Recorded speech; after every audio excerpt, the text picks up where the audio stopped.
Welcome, marketing chefs. I've got something truly special cooking in the Omni-Channel oven today. A brand influx of content marketing. Who really actually wants to watch 5 minutes on YouTube anymore? Are you kidding me? What type of advice is that? Everything you have ever wanted to know about content marketing, and then some more. Up next in the Marketing Kitchen.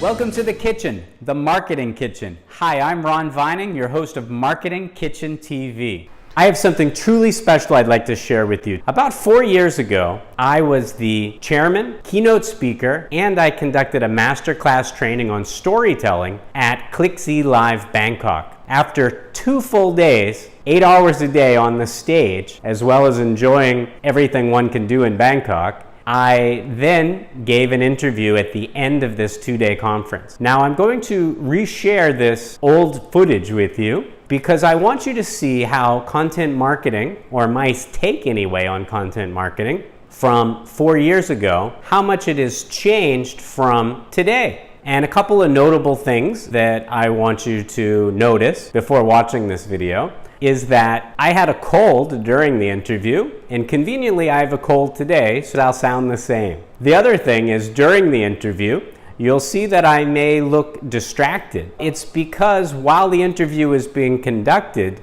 I don't know what was going on in the room, but people were breaking down lights, they were putting up new lights, they were moving tables and chairs in and out. And then you'll see a dude come onto the screen setting up a microphone, not for me, but for somebody more famous to give their interview, I guess. There's a lot of distraction going on. If I looked distracted, if I started to stammer, it wasn't because I didn't know what to say, it's because I wondered whether or not the house was going to come down on us. It was really that chaotic in the room. I'm surprised it went off as well as it did. And then also, if I looked like I didn't want to be there, it was only because I had been speaking for about 16 hours straight. 8 hours the day before, 8 hours that day. I gave an interview before this one. Actually, I gave a couple of interviews before this one. A lot of brands are really curious about how to take their content to the next level, and storytelling is the best way to do that. So in order to stand out, you need a story. What should your story be like? Well, it's pretty easy, actually. Think about blockbuster films, The Force Awakens. We've seen how both Disney and Lucasfilm have done major marketing on that particular story. I got hit with a barrage of questions by all of the attendees as I was trying to get out of there, and then I got grabbed for this interview. Storytelling, it unifies your brand story. Why do you need to do this? Because there's so many different messages that are out there. Your audience, your customers, your consumers are being bombarded by media, bombarded against all different channels. Storytelling basically unifies your message. You and your brand can do something quite similar to both Disney and Lucasfilm. One other point that I want to share with you before the interview I'm about to show you starts is that during the interview I said that I was going to be starting MarketingKitchenTV in 2016. And every time I watch this, I really have to laugh because I didn't start MarketingKitchenTV until January of 2019. It took me 3 years to finally get the channel going from the time that I said that I was going to do it. I wish that I had started sooner because I love engaging with all of you and I love sharing things like I'm about to share with you now. Please watch the short interview and then stick around because I think you'll really enjoy my take on how much I feel marketing, in particular how much I feel that content marketing has changed, how much the internet has changed, how much consumer use of the internet has changed in both B2B and B2C in just 3 years' time. It's just amazing to me as a marketer how different a strategy would be that I would give my clients today than just a few years ago. Enjoy this interview. I'll see you again with the red shirt on in a couple of minutes.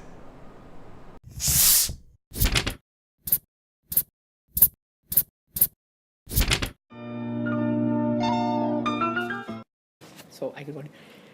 Hello guys, I'm Jitendra Vaswani from ClickZ LIVE. So I'm with Ronald right now. He's a content marketing expert. So he will be sharing his journey related to content and how content is very useful for the brand. So Ron, please introduce yourself to my audience.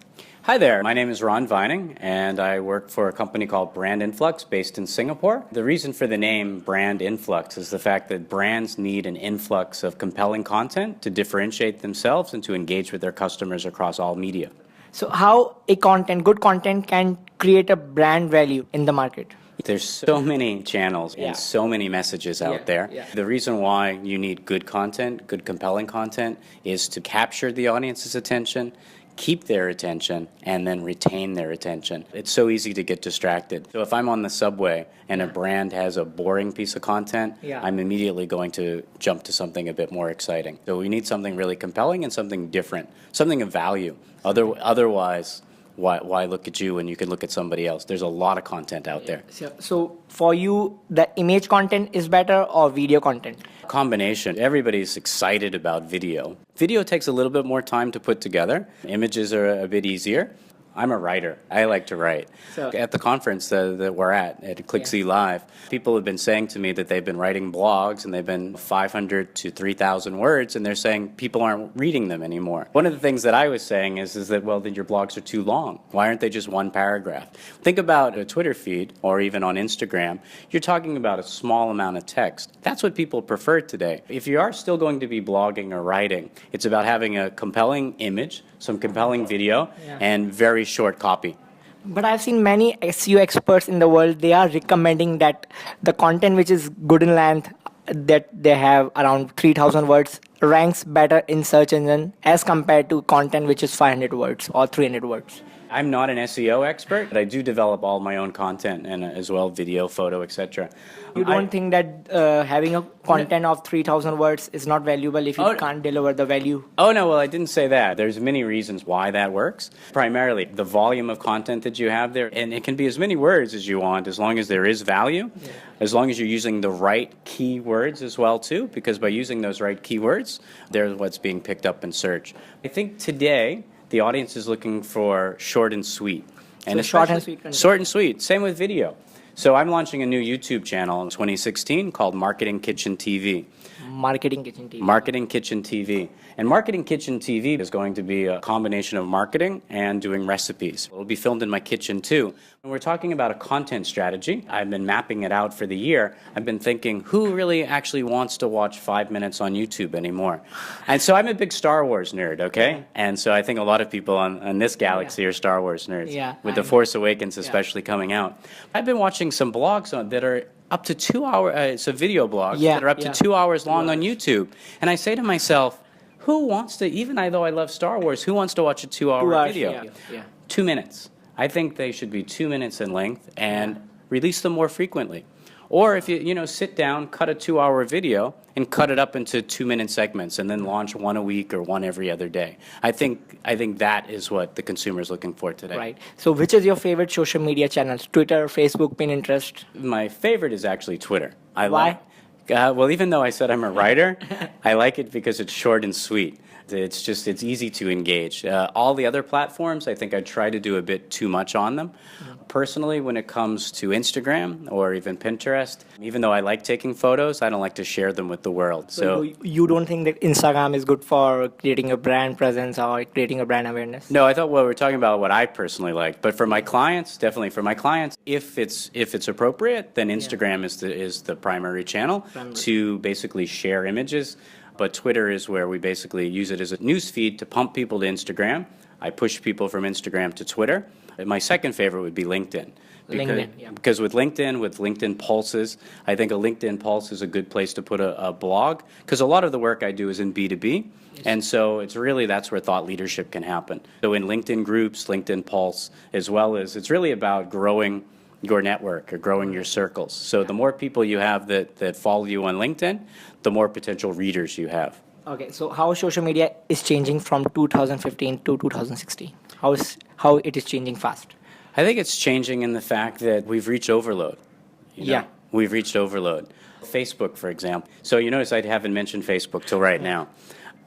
I don't want to do anything on Facebook anymore. So Facebook because is not your favorite social media channel? no, I think it's a great channel, but too many people are there. Yes. Too much is happening Yeah, on there. yeah. And I think LinkedIn will ruin itself if LinkedIn decides to basically become a Facebook and offer Facebook, too yeah. many different things. Yeah, yeah. You should specialize. I think we're at a point in time where I don't want everything but the kitchen sink in a social media platform. Yeah. I want it to do one specific thing.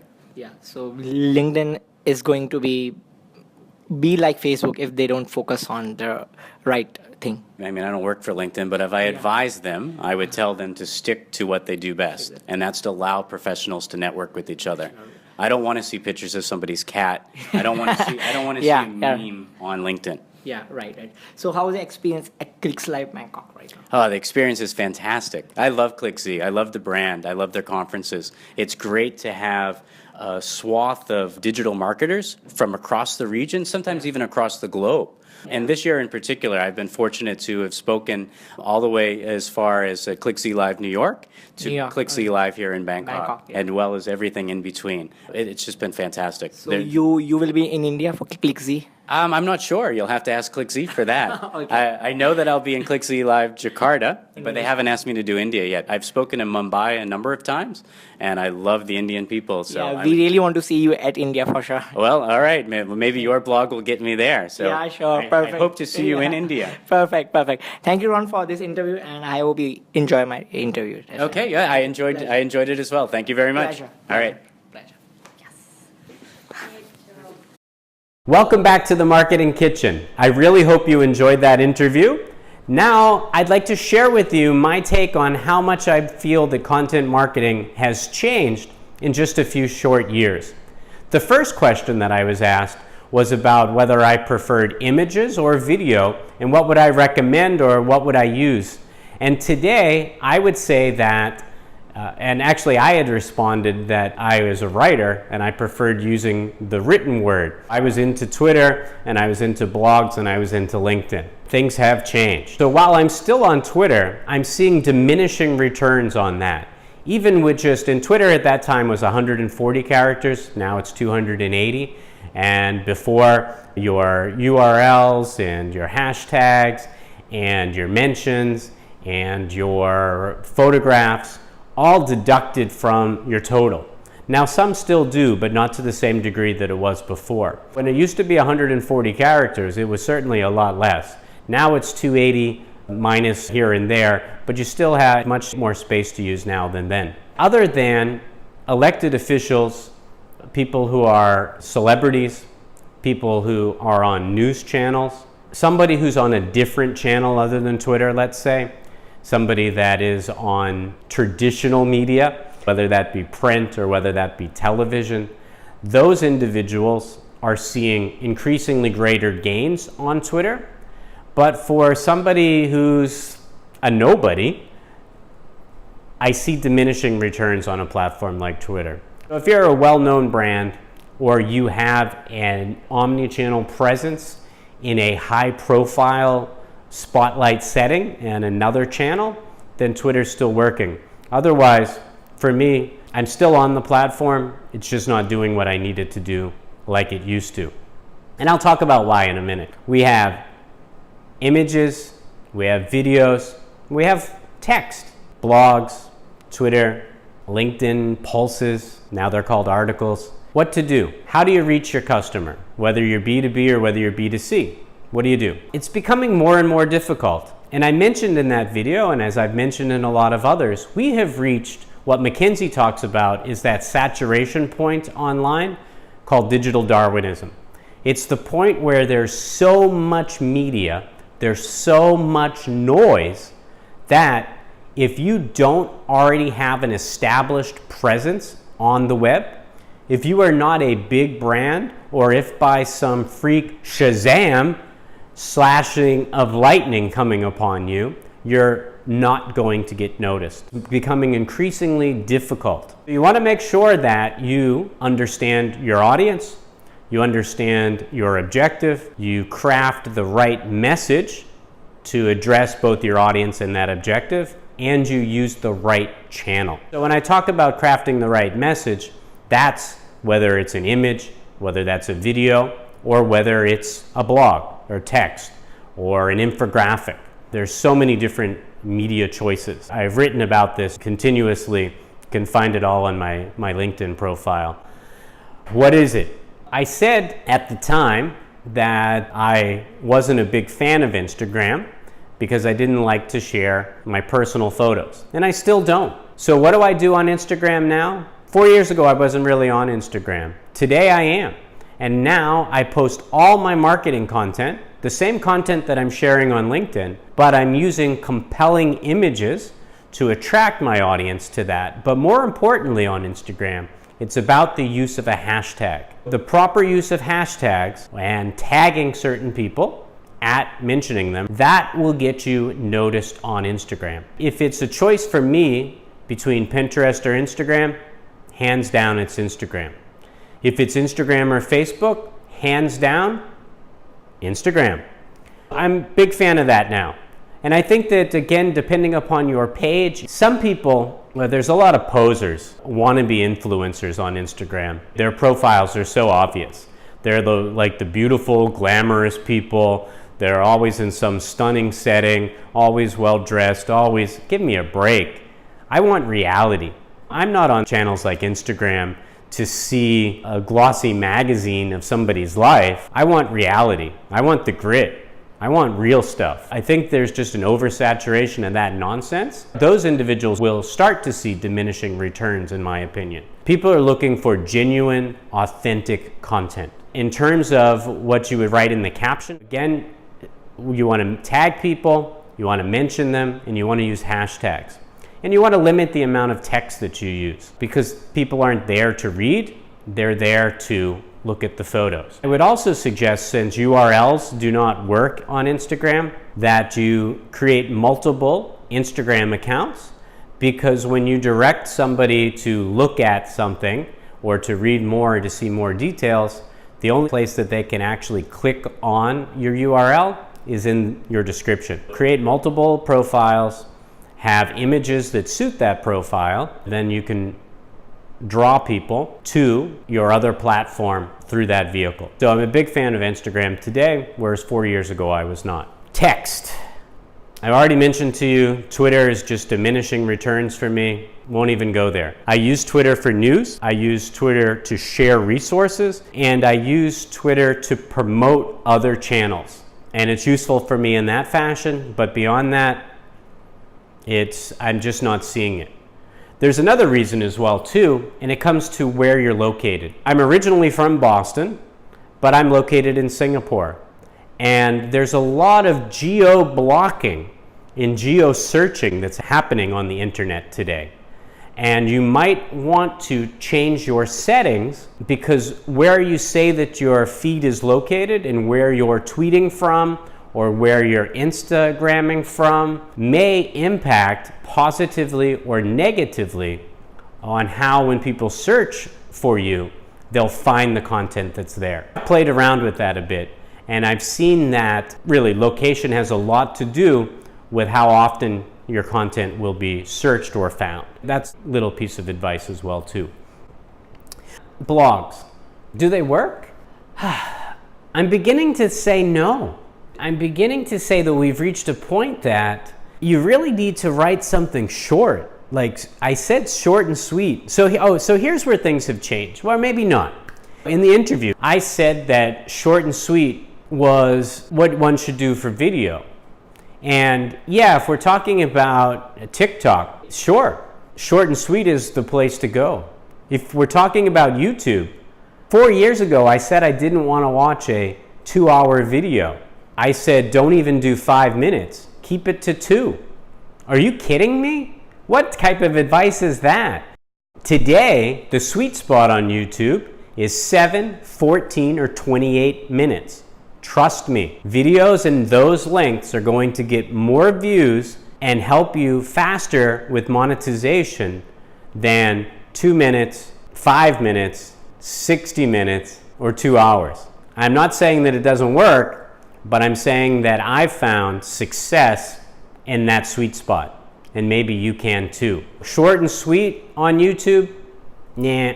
Short and sweet on other platforms? Sure, but not for YouTube. People are watching YouTube is becoming the television of today. Yes, we have streaming platforms like Netflix, like Disney Plus, like Apple Plus, like every other plus that's coming out there. However, other than those streaming platforms, people turn to YouTube to be entertained, for knowledge, and I don't want to keep watching a bunch of 2-minute videos or 5-minute videos. I click on videos that are going to run for a specific amount of time, a longer amount of time, so that I can put them on maybe in the background or to take up the time during my commute and be entertained or educated, whatever the video is that I happen to be choosing. I think videos that might work best for you, because I'm finding that they're working best for me, are infotainment videos. Ones that are fun, hopefully like you're finding this one to be, so they're a bit entertaining, but also informative and useful. That's what's working for me. That's what's working for the clients that I advise. Maybe that will work for you. All right, when it comes to written content, are blogs still popular? During that discussion, I was asked whether or not for SEO that 3,000 word blogs were the way to go, or whether they should be shortened, or what's the sweet spot with them. And honestly, while SEO is important, the internet has also shifted. So while there is so much content on the internet, SEO will only get you so far, because the search results are still going to turn up so much that if you are not buying AdWords, then you're not going to get noticed. The days of organic, I used to pride myself on being able to beat SEO and AdWords by my organic content. It doesn't work anymore today. You need to advertise. Beyond SEO, beyond all these other tricks, hacks, no. What you need to do is you need to create a compelling piece of content, and then you need to put money behind it. I'm not making anything off of this by suggesting that to you. I'm just telling you that if you don't put money behind your content, and what I mean by money is social advertising, no one's going to see it. It's just that simple. So whether it's a picture, whether it's video, or whether it's written text, no one's going to see it, or a very limited audience is going to see it. Why?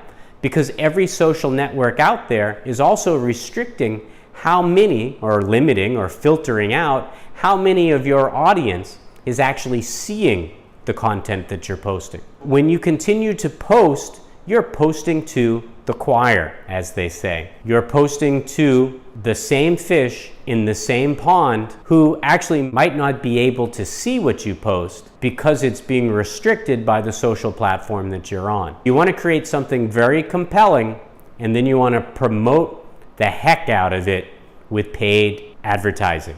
Unfortunately, that's the way it has to be. So blogs. I have stopped writing LinkedIn pulses, other than just here and there if there's something long form that I want to get my point across. Why is that? Because the amount of time and effort it takes to write something compelling, the amount of people that will view it is so small, it wasn't worth the impact. Something that I post on Instagram will get more views in one day. An image with a few words that I post on Instagram today will get more views, more eyeballs, than something that takes me a long time to write and post on LinkedIn.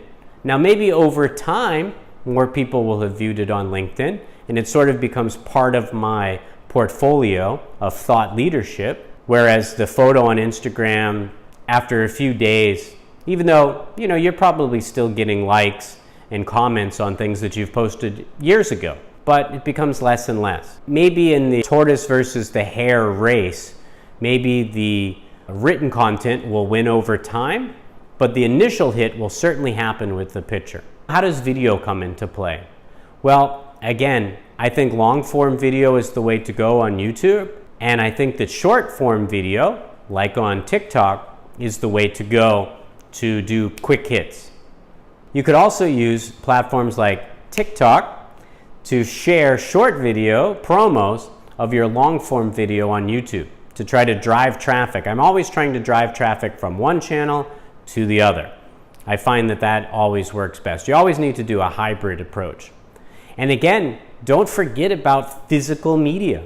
If you have been interviewed by a newspaper or you're on TV news, and that is then seen or broadcast or distributed in a traditional setting, as well as the news media has companion website, that information will be so critical into creating that influencer omni-channel effect that will boost your other media. They talk about a rising tide raises all boats, and the same thing is true on social. Same thing is true with utilizing a hybrid approach of online and offline channels to raise the tide so that your boat, your media, your profile, whatever it is, continues to rise.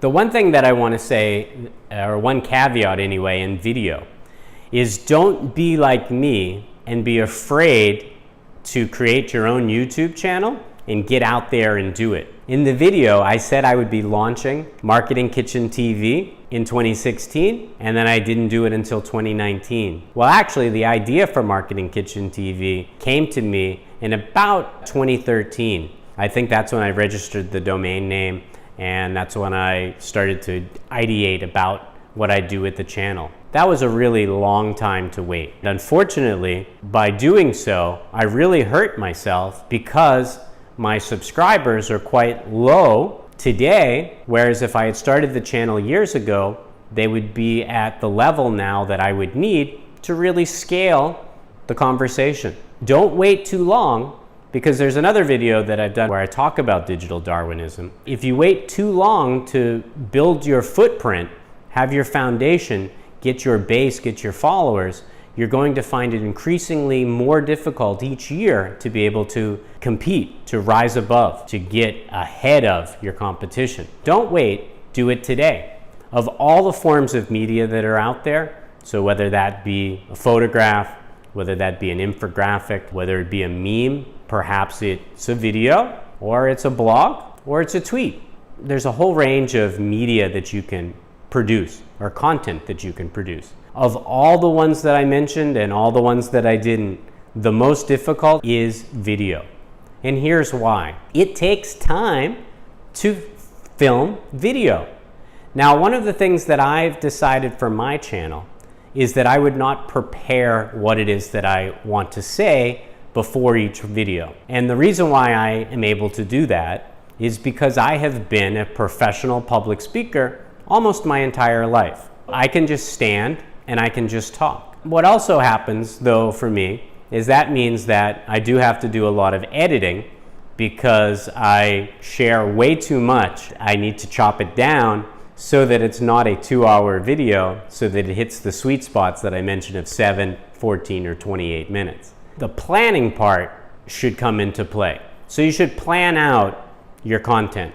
You should think about what it is that you want to say. Then you should record it. But that recording takes time. Don't let things get in the way of you starting your channel. So don't wait to get started. Just get started. Don't worry about things like what's your background going to be, whether or not you have the right lighting, or what camera you're going to use. At the time that I'm recording this, I'm using my iPhone. Yeah, it's the latest version of the iPhone. It's 4K. It's doing a great job. You don't need to have a professional camera to get started. In terms of microphone, I bought this lapel mic on Amazon. It works great. It was $9.99. Not bad. Just pick a spot, get some light on your face, use your phone, use a microphone to block out some background noise, and just get started. Now, in terms of content, I suggest that you plan it out before you record, or in my case, I just spout it out and then I edit it down to the sweet spot time frame that I mentioned to you before. That's your choice as to what you want to do. Be aware about movement a little bit, but don't be so stiff. Just be yourself and do what you need to do. Edit away. Now, what do you use to edit? I'm currently using iMovie because I live in the Apple ecosystem. So it's all about you. There's free software you can download. There's professional software that you can buy. Some cameras comes with its own software. So it's really about what resources you have and what you feel comfortable using. I'm considering buying Final Cut Pro so that I can take my videos to the next level. You also may want to use Photoshop to design some custom images to dump into your videos to make them look a little bit better. Again, it's up to you. If you look at the first videos that I've posted to Marketing Kitchen TV, they have no production to them whatsoever. I just recorded and posted them. Am I happy about them? No, that's not what I wanted, but I knew that if I did that and then I saw myself on YouTube, it would prompt me, sort of give me a kick in the butt so that I would add a bit more production value to get closer to what it is that I want. Creating videos takes time. I would say that one of the most challenging pieces is the editing. So regardless of the software that you're using, taking out things that are repetitive, maybe a crazy facial expression, maybe you say or or and or right or too often, and you should take those out. So see that I just did it there as I'm giving that example. So you want to remove things like that so that your video flows a bit better. Things that might not be as noticeable in normal conversation are enhanced in video. Like, for example, my hand gestures. Now, when I'm giving a speech on stage, and I'm a paid professional speaker, so I give a lot of speeches on stage, I limit the movement of my hands. When I'm recording these videos, I actually use my hands more often. And the reason why is because if I stand like this the whole time, you will be bored to death. It doesn't matter what I'm saying. There needs to be something happening in the screen. So you don't want to overdo it, like there are some people that really overdo it, but you want there to be a balance in there. Be mindful of that. Editing is where the real magic takes place. As you get more and more comfortable with editing, you're able to chop things up, move things around, tweak things. Like there, my voice just cracked. So you could do a voiceover and tweak that out. Just some more tips that I wanted to share with you, and I hope that you found it of use. In the interview, I was asked what are my 2 favorite social channels, and at the time, I had said that it was LinkedIn and Twitter. And that has changed as well. And it's due to the nature of the internet, just the nature of networking. I would now say that my favorite channels are Instagram, YouTube, and LinkedIn. I know I answered 3, and there's a reason why. Instagram is great for photos and great for instant engagement. YouTube is the king of video, and video is king right now. And I'm so glad that I started Marketing Kitchen TV and I'm able to interact on this particular channel. And why is LinkedIn still a go-to for me? We produce 9 original pieces of content that are shared per day, 365 days a year. Why? Because I'm involved in B2B, omni-channel content marketing. So I need to provide thought leadership to get my brands noticed by potential clients. And who are my clients? They're conference producers, they're corporations, they're small businesses. They all come to me for keynote speeches, masterclass trainings, or brand advisory, content creation, storytelling. I do everything, all sectors, physical and virtual. Being on LinkedIn has been fantastic for me because it's, again, going back to what I said, it's about understanding who your audience is. So I'm looking for C-level decision makers. They're on LinkedIn. And YouTube and Instagram aren't going to help me reach those B2B decision makers. So I need to be on a channel like LinkedIn to be able to get my message to them directly.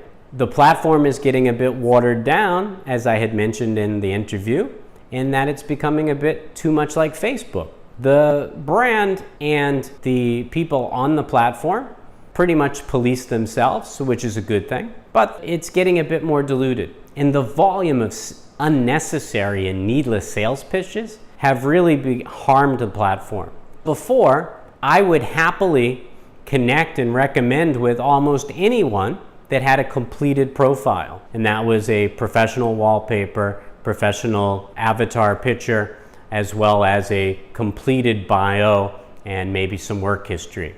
But today, if I am indiscriminate in who I allow to join my network, they will capture my email, they'll capture my phone number, and they'll start spamming me with nonsense. I can only imagine if I'm getting that volume, then somebody who's in a more prestigious or well-known media brand must be getting hit and bombarded with so much noise that when I reach out to them, they're going to ignore my request because my legitimate request is going to be lumped in with spam. And so that's hurting that platform a bit. If I were to name my favorite channels, they are Instagram, YouTube, and LinkedIn.